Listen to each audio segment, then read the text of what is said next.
لا إله إلا الله لا إله إلا الله لا إله إلا الله لا إله إلا الله لا إله إلا الله لا إله إلا الله لا إله إلا الله لا إله إلا الله لا إله إلا الله محمد رسول الله صلى الله عليه وسلم عليها نحيا وعليها نموت وعليها نبعث إن شاء الله تعالى من الآمنين. الفاتحة. أعوذ بالله من الشيطان الرجيم. بسم الله الرحمن الرحيم. الحمد لله رب العالمين الرحمن الرحيم مالك يوم الدين إياك نعبد وإياك نستعين اهدنا الصراط المستقيم صراط الذين أنعمت عليهم غير المغضوب عليهم ولا الضالين.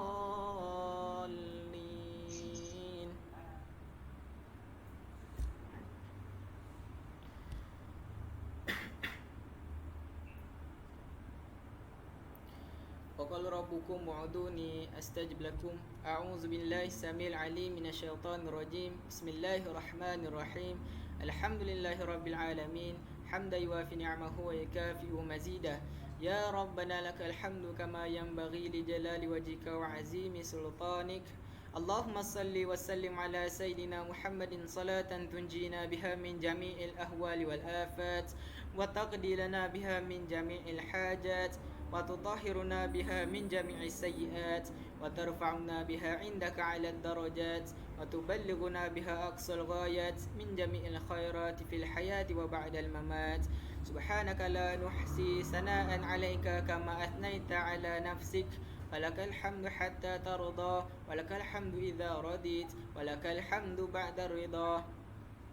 اللهم صل وسلم على سيدنا محمد في الأولين وصل وسلم على سيدنا محمد في الآخرين وصل وسلم على سيدنا محمد في الملأ الأعلى إلى يوم الدين وصل وسلم على سيدنا محمد حتى ترث الأرض ومن عليها وأنت خير الوارثين.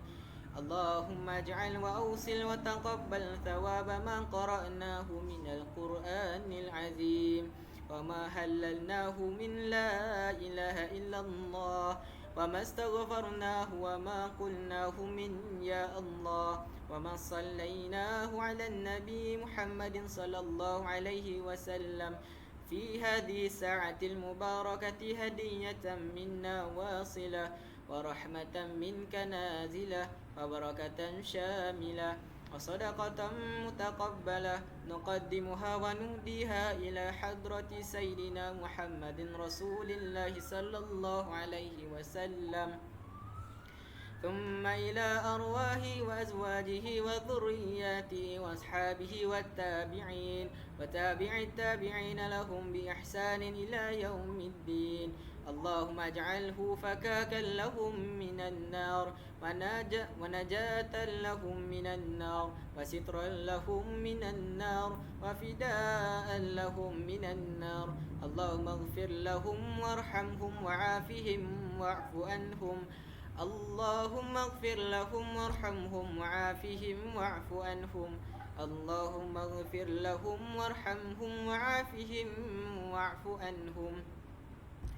ثم ثوابا مثل ثواب ذلك إلى أرواح والدينا ومشائخنا ووالديهم ومشائخهم وجميع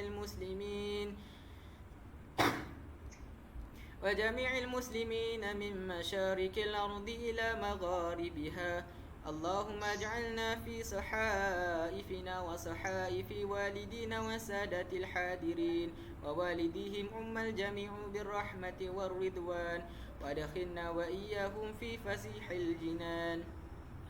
يا حنان يا منان يا بديع السماوات والأرض يا ذا الجلال والإكرام. اللهم انقلهم من ضيق القبر واللهود إلى جنتك جنات الخلود إلى ذل ممدود وماء مسكوب وفاكهة كثيرة لا مقطوعة ولا ممنوعة وفرش مرفوعة مع الذين أنعمت عليهم من النبيين والصديقين والشهداء والصالحين وحسن أولئك رفيقا يا أرحم الراحمين صلى الله على سيدنا محمد وعلى آله وصحبه وسلم والحمد لله رب العالمين. الفاتحة. أعوذ بالله من الشيطان الرجيم. بسم الله الرحمن الرحيم.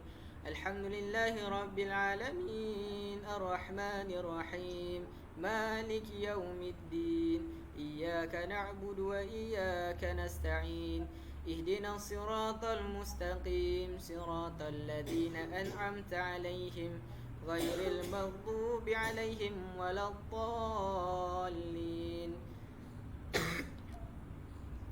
آمين آمين آمين يا رب العالمين. ربنا تقبل منا دعاءنا إنك أنت السميع العليم وتب علينا يا مولانا إنك أنت التواب الرحيم ولا تؤاخذنا بالعظائم والجرائم يا كريم وآخر دعوانا أن الحمد لله رب العالمين. تقبل الله منكم.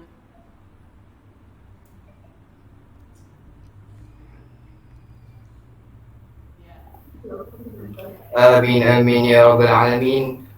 Alhamdulillah, selesai bacaan Yasin dan tahlil tadi. Seterusnya majlis diteruskan lagi dengan tazkirah ringkas mengenai Ma'al Hijrah yang akan disampaikan oleh Al-Fadil Ustaz Muhammad Zubir BC. Dengan segala hormatnya majlis menjemput Ustaz Zubir bin Muhammad Cik untuk memberikan sikit tazkirah, insya-Allah. Alhamdulillah Rabbil Alamin wassalatu wassalamu ala asyrafil anbiya wal mursalin wa ala alihi wa sahbihi wa man tabi'ahum bi ihsan ila yaumil din. Subhanaka la ilma lana illa ma 'allamtana innaka antal alimul hakim. Rabbi ishrah li sadri wa yassir li amri wahlul 'uqdatam min lisani yafqahu qawli wa la hawla wa la quwwata illa billahil azim. Wa la 'udwana illa 'alal zalimin. Pertama-tamanya marilah kita bersyukur kepada Allah Subhanahu wa taala kerana izin dan inayah Allah dapat kita bersama-sama untuk melaksanakan program yang amat baik ini, khususnya dalam menghadapi cabaran yang amat berat pada hari ini, iaitu COVID-19 yang masih belum reda, bahkan masih lagi dalam keadaan yang serius. Jadi kita memanjatkan doa kepada Allah Subhanahu wa taala, mudah-mudahan Allah akan mengangkat musibah ini dan dijadikan semula keadaan sebagaimana yang sebelumnya. Pertamanya saya mengucapkan terima kasih kepada Majlis Majlis yang dikasihi Tuan Pengarah Ismail Ma'ari, pemangku Timbalan Pengarah Tuan Pasiman,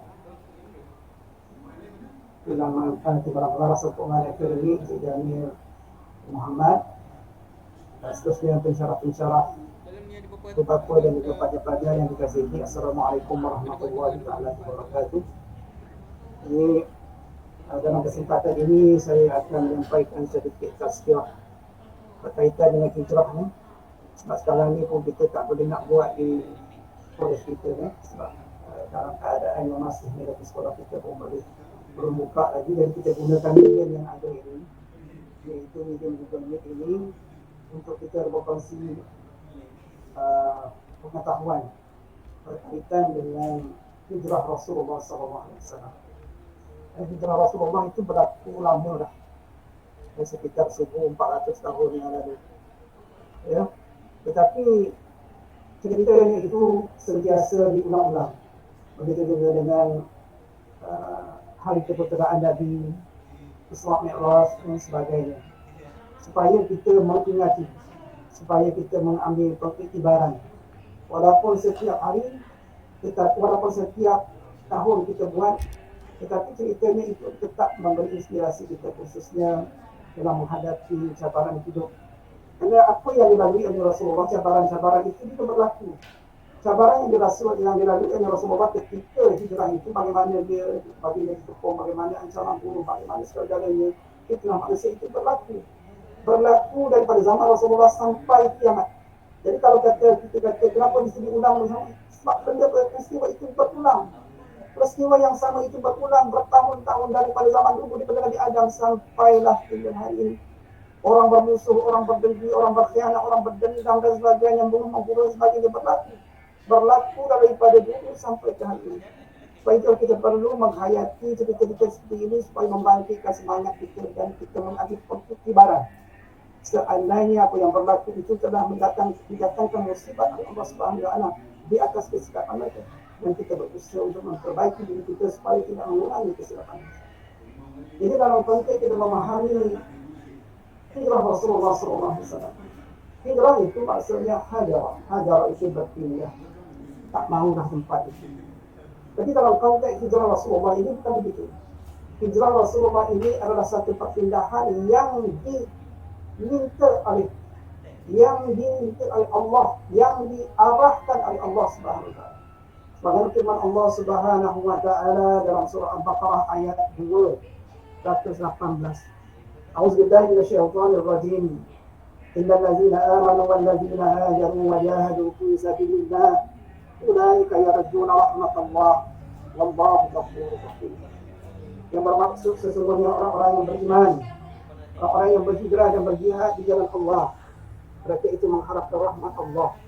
Allah Maha Pengampun lagi Maha Penyayang. Sebenarnya sendiri, kenapa turunnya ayat ini? Kalau kita melihat dalam konteks asbabun nuzul. Pada waktu itu Rasulullah berhadapan dengan keadaan yang amat genting. Jadi Allah menyuruh Rasulullah SAW berhijrah. Allah Subhanahu Wa Taala boleh saja menolong. Allah Subhanahu Wa Taala boleh saja membingkokkan orang kafir Quraisy itu terlalu mudah bagi Allah Subhanahu Wa Taala. Tetapi Allah Subhanahu Wa Taala menyuruh Nabi Muhammad berhijrah, ada sebab-sebab tertentu. Sebabnya akan berlaku satu peristiwa perkembangan munculnya agama Islam di Madinah Al-Munawwarah. Sebab itu Allah suruh berhijrah. Dan kalau kita tengok latar belakang penghijrahan Rasulullah itu bermula apabila diberi tekanan demi tekanan oleh kaum kufar, dan sehingga dalam keadaan Rasulullah dan sahabat-sahabat berada dalam keadaan tertekan sampai pada puncaknya mereka mahu membunuh Rasulullah. Ya, jadi ketika Sayyidina Khadijah meninggal, begitu juga dengan Abu Talib, Rasulullah berada dalam keadaan yang keseorangan. Tidak ada siapa lagi yang ingin menolong Rasulullah. Maka Rasulullah bersama dengan Zaid bin Harithah pergi ke Taif dengan harapan supaya ada satu sinar baru di sana. Tapi malangnya apabila Rasulullah sampai ke Taif, apa yang diharapkan oleh Rasulullah, sinar baru, tidak sebagaimana yang dihadapi di Makkah, lebih buruk. Sebenarnya dari yang dihadapi oleh Rasulullah di Taif lebih buruk, tidak kurang dahsyat ini sebagaimana Rasulullah berhadapan di Makkah. Yang ketika di jalan saja lagi, sebelum masuk Taif itulah dikena paling, diejek, dihalau dan sebagainya. Ya, sehingga Rasulullah SAW tidak dapat masuk, tidak dapat memberi dakwah, dan akhirnya Rasulullah terpaksa balik semula ke Makkah. Ya, dan dalam keadaan yang sangat-sangat sedih itu, Allah menurunkan ayat berkaitan dengan Allah menangkap Rasulullah SAW dalam istiwa Isra' Mi'raj itu. Kemudian pada tahun ke-10, ke-11 Rasulullah menjadi Rasul, datanglah satu pertolongan Allah Subhanahu Wa Taala, iaitu datangnya 6 orang daripada Madinah, kaum Ansar. Sebenarnya mereka datang ini adalah untuk bukan melarikan diri, mereka cuba tidak mahu terlibat. Sebab pada waktu itu berlaku satu konflik yang besar di Madinah, peperangan antara Khawas dan Khazraj, peperangan antara Yahudi dengan Aus dan Khazraj. Jadi mereka ini cuba lari ke Madinah, ke Makkah untuk mencari ketenangan. Jadi dalam keadaan mereka bercakap-cakap di Makkah itu, Rasulullah mendengar mereka cakap. Dia kata kat sini ni, kalau berdasarkan perbincangan orang Madinah, orang Yahudi, ada Nabi dan hadir di sini. Jadi dalam mereka bercakap-cakap itu, Rasulullah bertanya, kenaan dengan Nabi itu, Rasulullah kata, dia Nabi. Dan apabila dia bercakap dengan Rasulullah, mereka mendapati bahawa Rasulullah itu memang hebat, mempunyai pribadi yang hebat, dan mereka bila mereka buat perbandingan dengan apa yang dinyatakan oleh orang-orang Yahudi di Madinah, mereka dapati ada ciri ini itu pada Nabi. Dan mereka beriman. Dan mereka 6 orang ialah yang benar-benar beriman dengan Rasulullah, mengakui bahawa Nabi sebagai Nabi dan Allah SWT sebagai Tuhan. Kemudian mereka ini balik ke Madinah. Kemudian pada tahun yang seterusnya, pada tahun yang ke-12, mereka datang pula 12 orang. 12 orang. Kemudian pada yang ketiga, pada tahun yang ke-13, mereka datang dengan 70 orang. Dan yang ketiga ini, mereka datang dengan satu niat, iaitu nak bawa Rasulullah. Nak bawa Rasulullah pergi ke Madinah. Ya, pergi ke Madinah dan Rasulullah bersetuju. Rasulullah bersetuju. Tapi sebelum Rasulullah pergi itu, ramai dah sahabat pergi. Ramai dah sahabat-sahabat yang pergi ke Madinah. Sehingga menimbulkan kebimbangan kepada orang-orang Arab, kufar Quraisy di Mekah. Dia kata ni tak boleh jadi ni. Kalau Nabi Muhammad akan pengikut-pengikut Nabi pergi ke Madinah, makin lama mungkin akan berkembang Islam di Madinah. Pertama. Yang kedua, Madinah ini adalah merupakan satu tempat yang strategik. Dekat situ adalah antara dia titik tengah perjalanan antara Mekah ke Syam. Okay, jadi orang Mekah ini mereka membuat perniagaan. Perniagaan mereka itu dari Mekah pergi ke Syam. Dan mereka biasanya beristirahat di Madinah. Mereka bimbang, seandainya Islam ini berkembang di Madinah, mungkin mereka ini akan diganggu gugat oleh orang Madinah.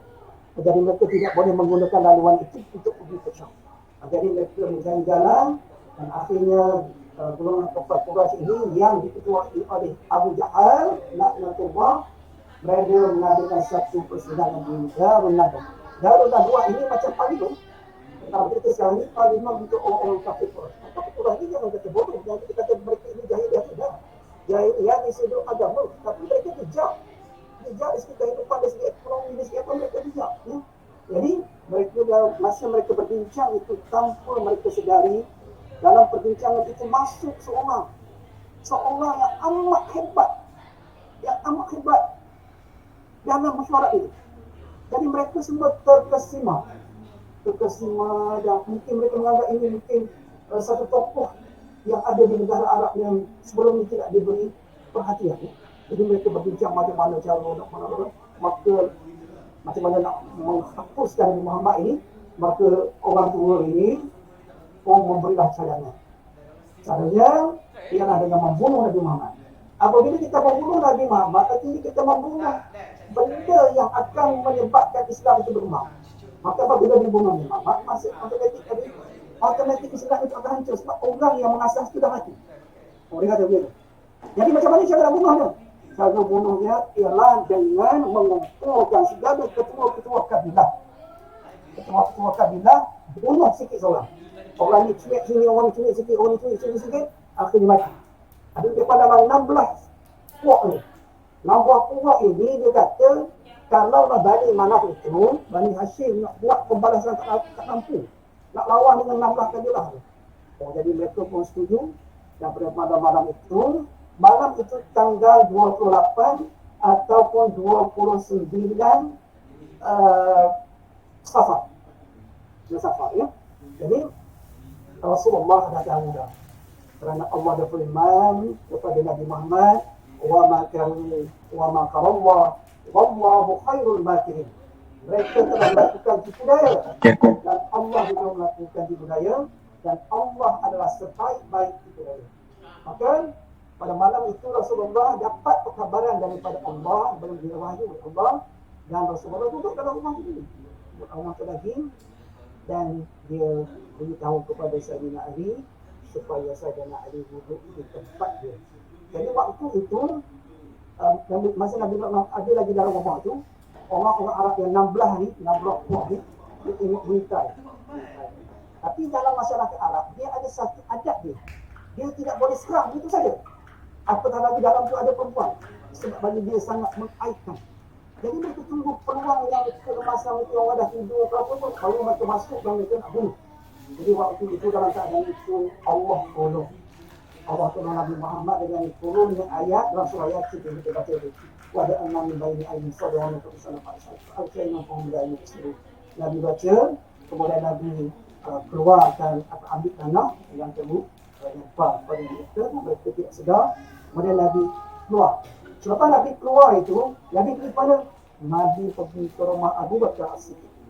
Dalam banyak-banyak sahabat Nabi, Nabi memilih Sayyidina Abu Bakar dalam satu misi yang sangat-sangat penting, misi antara hidup dan mati. Bukan saja Nabi, hidup dan mati Islam.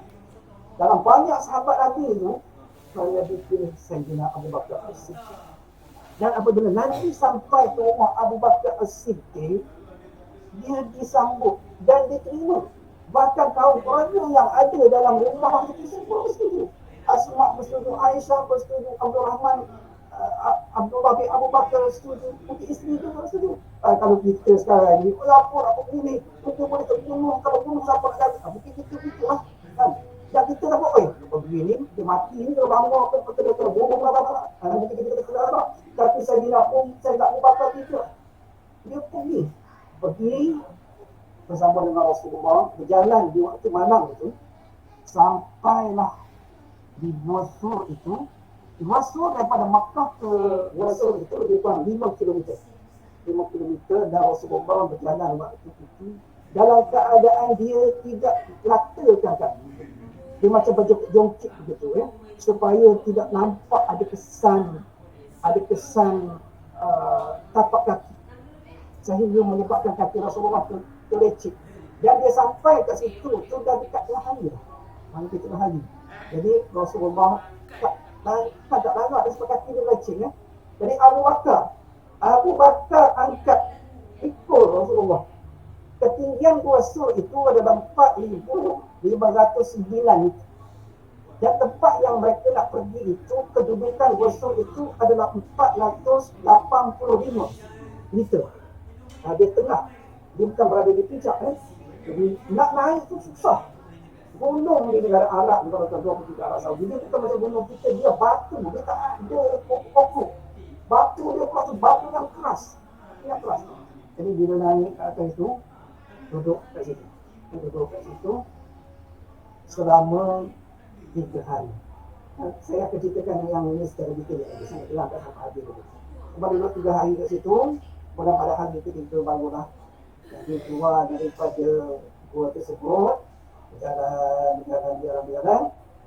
sampailah ke Makkah.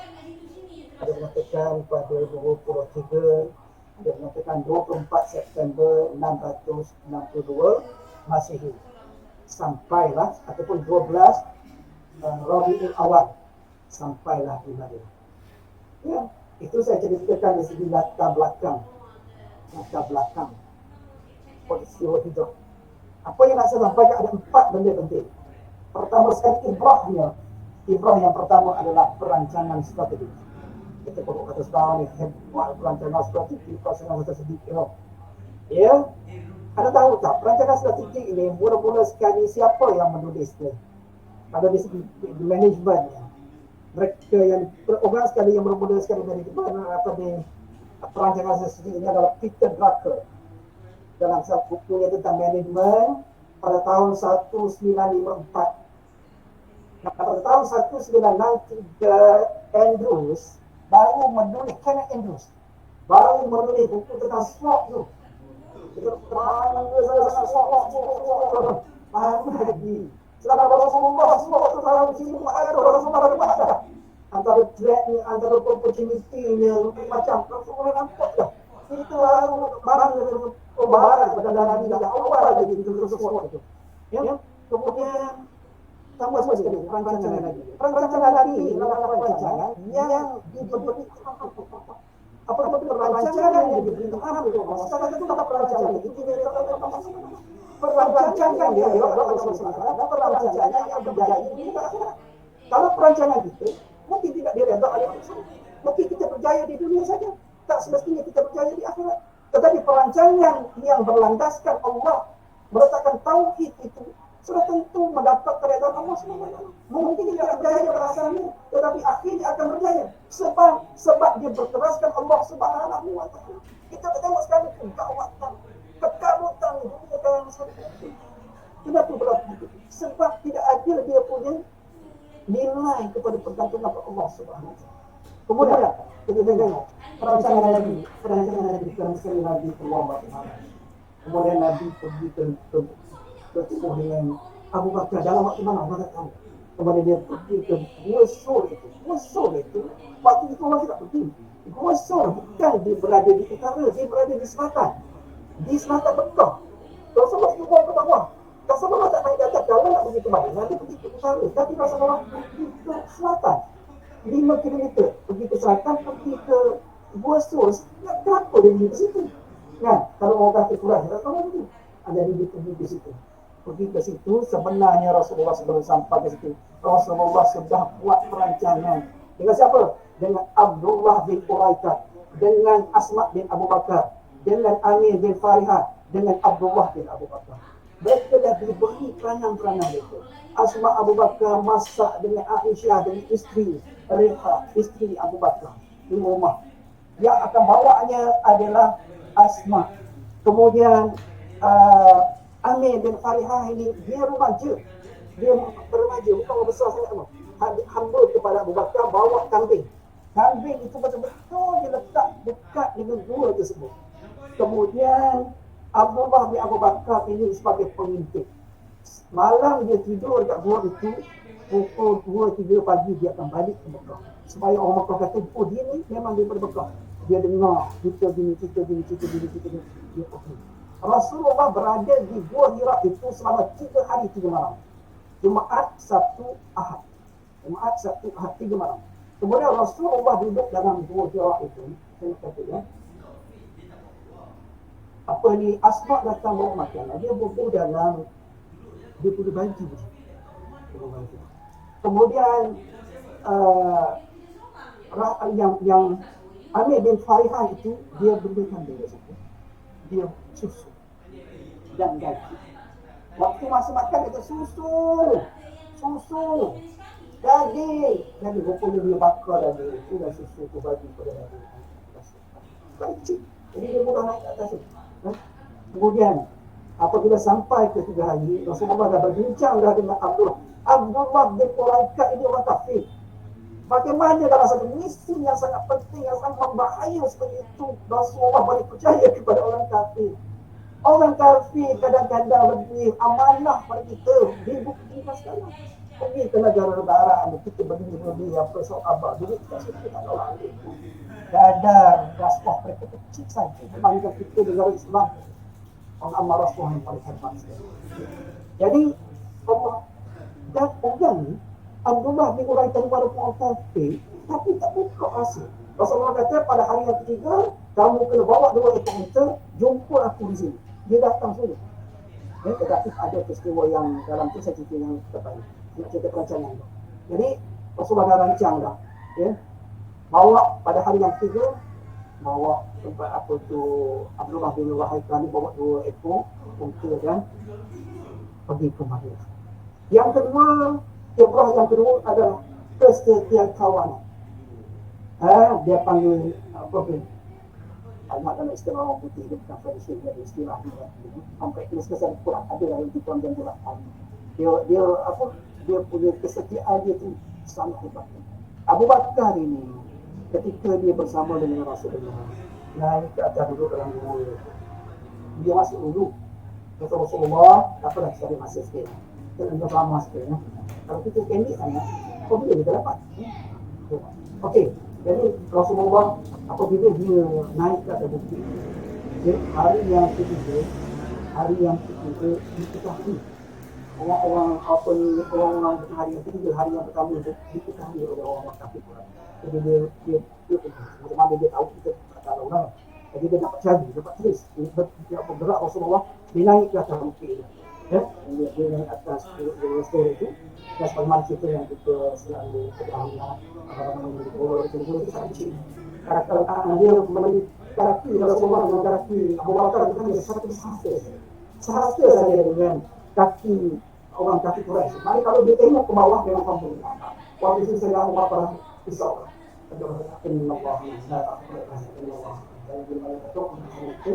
Dan waktu itu ketika dia naik itu, adalah orang yang membantu dia tu, membantu jalan tu jatuh. Kami tengok pada ini tak ada jalan, tak ada dua jalan. Pertama sama dia masuk dalam bumi ataupun dia naik ke jalan. Lalu jadi buat pengaruh. Buat tak berjalan apa. Dia berjalan tu. Tapi dia bila masuk gua tu nampaklah bom merpati ambil kat situ masa tu. Kemudian dia buat dia jaring itu di dalam lapah tu.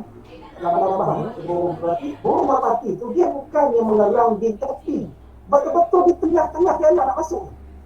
Dia bukan nak mengerang di tepi itu semua tu, di tengah-tengah. Kemudian ada satu pokok, jadi pokok tersebut lapah itu ikat ke situ dan ikat pula dekat satu dinding wall itu, dan dia bentuk dia sarang lapar-lapar itu seolah-olah dah 500 tahun dah tu. Mungkin 10 tahun begitulah.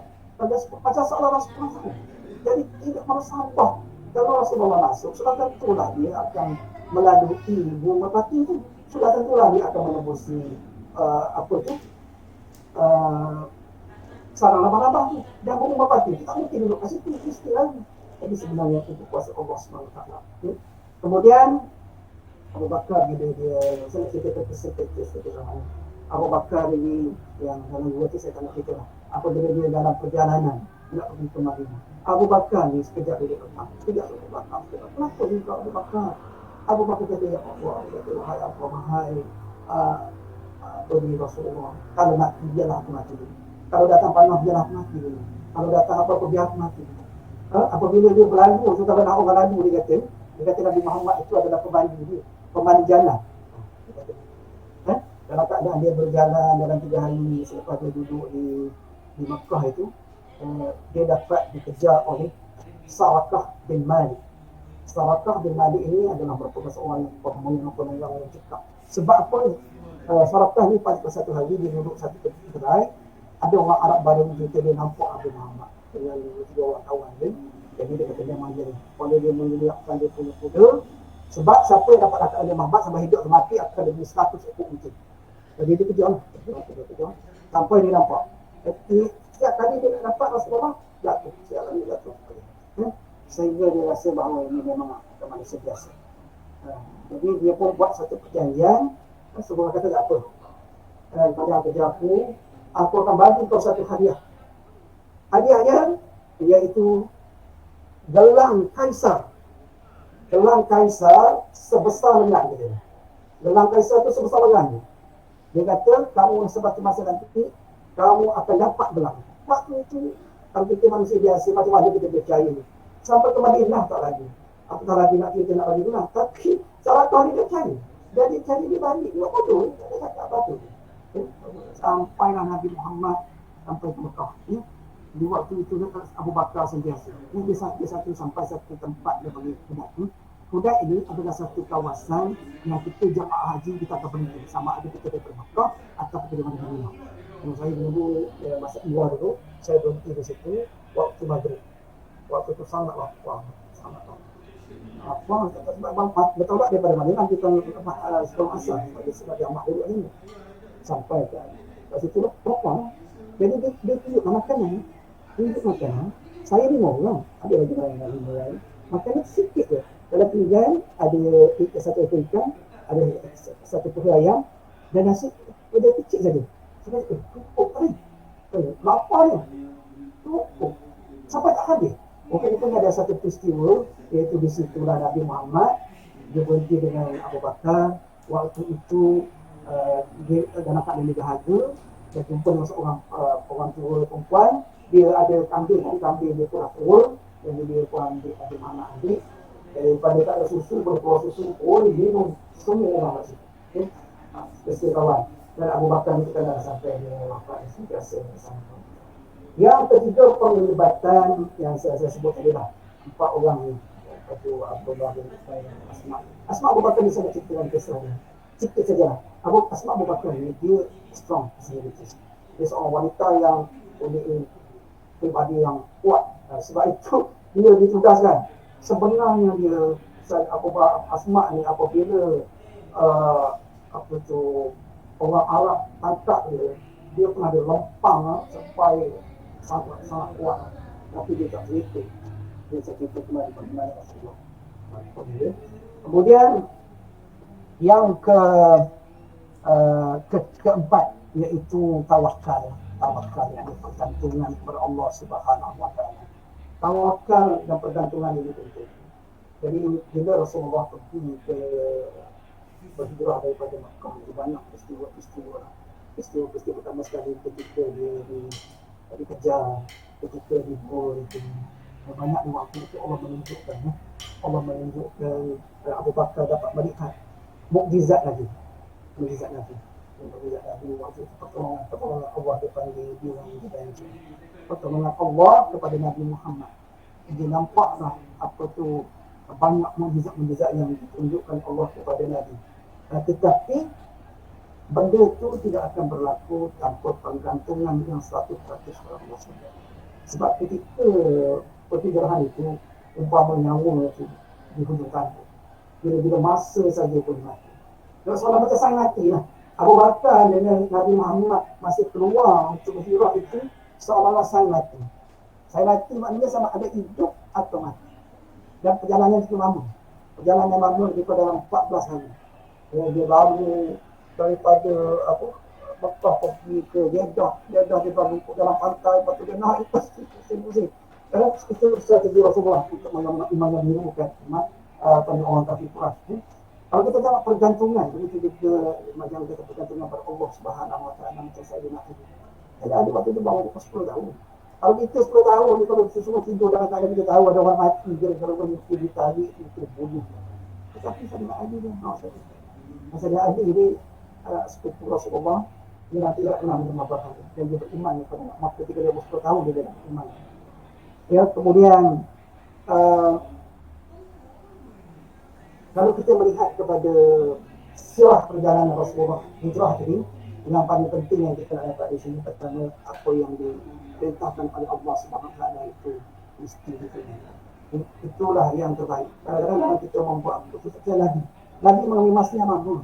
Sebelum Nabi berhijrah ke Madinah itu bukanlah orang kata on the spot. Selama 4 tahun. Nabi mengambil pendekatan selama 4 tahun untuk membuat perancangan. 4 tahun. Kita buat perancangan satu hari. Mengharapkan Nabi membuat perancangan selama 4 tahun. Sebab itu ketika tahun pertama datang 6 orang, tahun kedua datang 12, tahun ketiga datang 30. Lepas itu yang ke-14, tahun yang ke-14 bermula sekali jumpa dengan orang Madinah ni masa keputusan yang ke-10 yang tahun yang keputusan ke-14 4 tahun Rasulullah pergi ke Madinah. Setelah diberi jaminan orang Madinah akan mempertahankan Nabi ini dengan nyawa mereka, barulah Nabi pergi, barulah sahabat pergi dan sebagainya. Dan barulah sampai ke Madinah itu disambut sebagai seorang yang dapat menyatukan orang. Jadi kalau kita lihat ke sini apa yang dilakukan oleh Rasul dalam perjalanan hidup kita ini, kita mesti ada buat penghijrahan. Penghijrahan itu terbagi pada dua, satu penghijrahan fizikal, satu lagi penghijrahan spiritual. Penghijrahan fizikal tidak akan berlaku lagi. Penghijrahan fizikal adalah pilihan dari Muhammad SAW bersama dengan Abu Bakar, itu penghijrahan fizikal. Tidak akan berlaku sampai kiamat. Memang kita berhijrah, tapi penghijrahan untuk agama itu Nabi Muhammad. Tetapi penghijrahan spiritual akan berlaku sampai lama. Tapi bagaimana nak buat penghijrahan spiritual itu? Bimbang kata kita buat penghijrahan spiritual itu pergi masuk ajaran sesat pula. Ingat baik, nak baiki diri, tiba-tiba masuk ajaran sesat, tak semayang. Jadi kena ikut Al-Quran.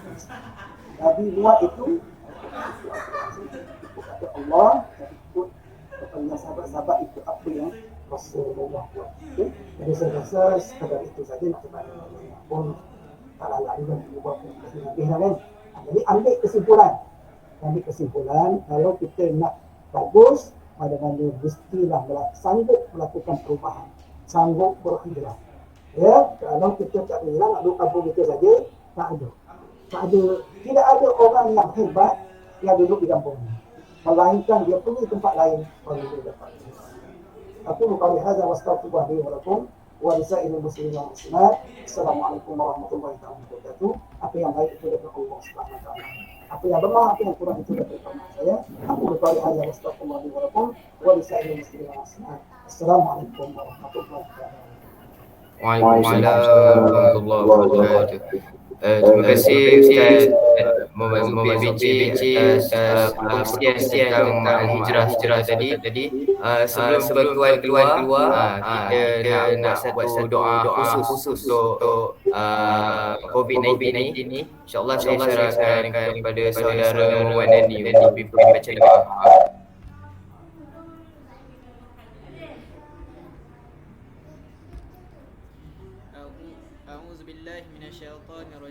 Bismillahirrahmanirrahim.